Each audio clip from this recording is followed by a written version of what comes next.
A couple of weeks ago, I made a video about how to improve your Spanish quickly using simple hacks. And for the most part, it got a positive response. But in the middle of that video, I said this. In Spanish, natives often use different sounds when they are thinking out loud. Pues, a ver, bueno are all three really good options. As a result of that part of the video, I received several comments and messages like this. This morning in your latest video, Spanish Hacks, I was confused by your pronunciation of pues. Each time you said it, it was pues, using quite a strong Z rather than S sound. I know you know how to pronounce each and every Spanish sound, so I found this puzzling. Or another comment, when you're pronouncing the pause word pues, it sounds like you're making the S into a Z sound. Doesn't this act as another telltale to native speakers that I don't have the language down yet? Okay, in this video, I want to respond to these comments and answer the question, is it pues or pues? Did I make a big mistake here, or is there more to the story? Well, first things first, when I teach pronunciation, I regularly say, in order for Spanish natives to understand us, we first need to focus on the vowels, then emphasis, then consonants in that order. Now, why do I say that? Why should vowels be more important than consonants? To answer today's question about the letter S, it's worth taking a step back and going to a bit more detail around why I recommend that we focus on the sounds of Spanish this way. And it all starts with the concept of a phoneme. Oh, I love phone memes. No, not phone meme, phoneme. Oh, my bad. Have you seen this one? Okay, fine. But I must admit, it is a good example. So, phoneme and phone meme are separated by one phoneme, the M sound in meme. But a simpler example would be the P and B in the words pat and bat. When we can take a word and keep everything the same except for one sound, and that change results in an entirely different word, that makes those two sounds phonemes. Now, this is always the case with the letters P and B in English. For example, pet, bet, cab, cap, pear, bear, bit, and pit. Now, in addition, S and Z are also phonemes in English. So we have things like zap, sap, zip, sip, zinc, sink, fuzz, fuss, rise, and rice. So because of this, English natives are going to be tuned into an SZ swap because this almost results in a significant change in meaning in English. Now, before we talk about Spanish, stay with me a little bit longer as we look at one more important concept. If we zoom in and focus back on the letter P, there are actually two P sounds in English. Think about the P in pan and the P in span. These two sounds are separated by aspiration, breathing when we make the P in pan. You can feel this with your hand. Compare pan with span.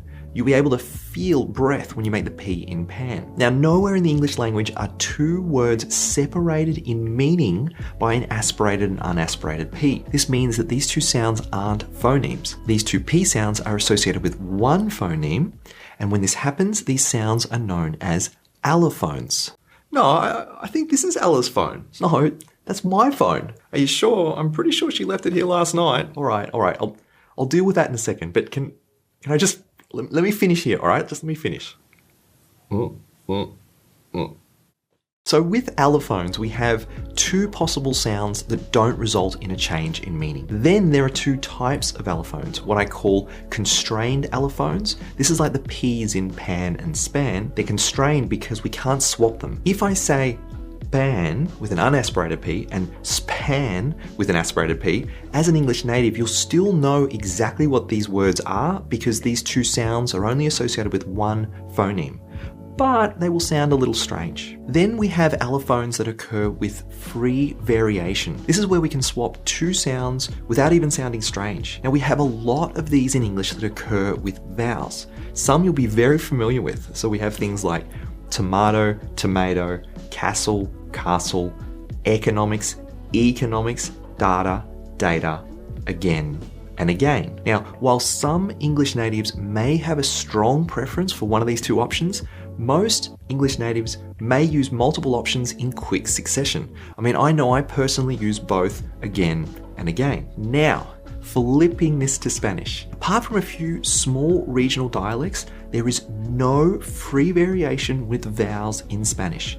Nowhere in the language can we find something like data and data or again and again. So if we take the Spanish word dado, for example, we can't say dado and dado. And if we did say dado, then Spanish natives might hear this, which is not a Spanish word. Now, this is why I always say focus your attention on the vowels, since we have a lot of free variation in English and none in Spanish. Now, in contrast, there is actually a lot of free variation when it comes to consonants. In Spanish, we can find allophones for sounds associated with the letters B, C, D, G, N, double L, Y, R, and of course the letter S. So this means that the linguistics and the phonology tell us that Spanish and English treat consonants and vowels very differently. But regardless of the theory of linguistics, also from experience as a Spanish teacher, when I'm working closely with Spanish students, almost all pronunciation problems can be fixed with an adjustment to a vowel sound. Alright, so with that said,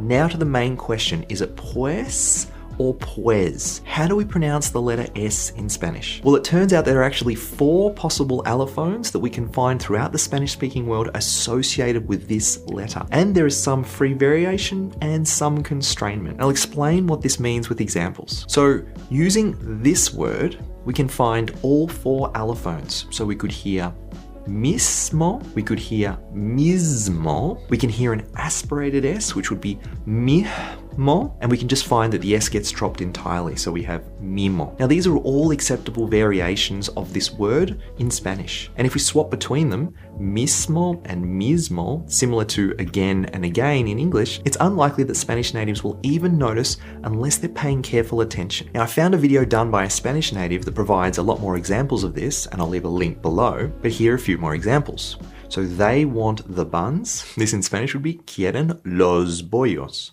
Quieren los bollos. Quieren los bollos. Quieren los bollos. He is handsome. Es guapo. Es guapo. Es guapo. Es guapo. All right, so now that we've seen the S and Z in different forms, the next question we have to answer is, can we say S like a Z in every situation? And is this behavior regional? How does this change throughout the Spanish-speaking world? Well, firstly, does the S and Z swap happen with complete free variation? And the answer is a clear no. There is some constrainment here. So for the first pattern, if an S is followed by a vowel, then we're only going to hear the S sound like an S in English. Take the Spanish words sí and saber. We can't say Z or zaber, and we can't aspirate here. We can't say hi or haber. We won't hear this anywhere in the Spanish-speaking world. The next pattern is when S is followed by an unvoiced consonant. If that is the case, then we can hear the S sound, the aspirated S, or the dropped S. So take the Spanish words español and pescado. Here, P and C are unvoiced consonants. This means we don't use our voice box to make these sounds. So when this is the case, we can hear español, español, and español, as well as pescado, pecado, and pecado. And then the last situation is when S is followed by a voiced consonant. When that's the case, we can hear all 4 options in Spanish. So take the words isla and pues. So with isla, L is a voiced consonant, so we can say isla, isla, isla, and ila. And then when S appears at the end of a word, like with pues, it could be followed by a vowel or a voiced consonant or an unvoiced consonant. And so it can depend quite a lot on the phrase. But often with pues, it is followed by a long gap, in which case we aren't constrained by what comes next. But often it can form part of phrases such as pues no sé. Pues no sé. Or pues nada.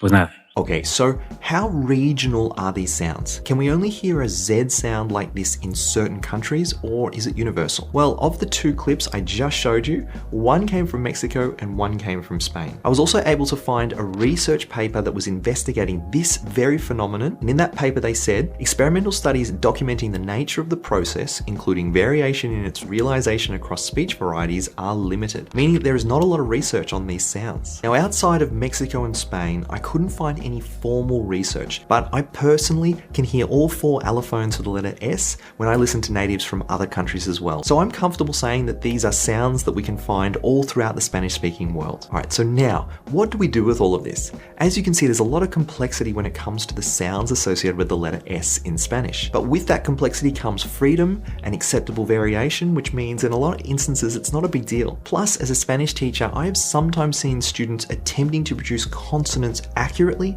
at the detriment of vowels. Now, when that's the case, it can end up creating a word that doesn't sound like Spanish. I would much rather students sacrifice consonants in order to produce accurate vowel sounds, because in many instances, natives will make the same consonant variations themselves, or they may not even notice the variation that you have made. Now, a really simple recommendation could be just stick to the letter S. Like if you just say S, like an S in English, you'll basically never get into trouble. But if you do end up producing a few other sounds, or you find it easier to produce vowels more accurately by using a Z sound, then I would definitely recommend that you go with that. So if you enjoyed this video, give it a like, subscribe, and comment below. These steps are always valuable and really important on YouTube. And if you'd like to watch another video where I talk about the impact of free variation of vowel sounds impacting our Spanish, check out our video on este, esta versus esto. I'll put it here.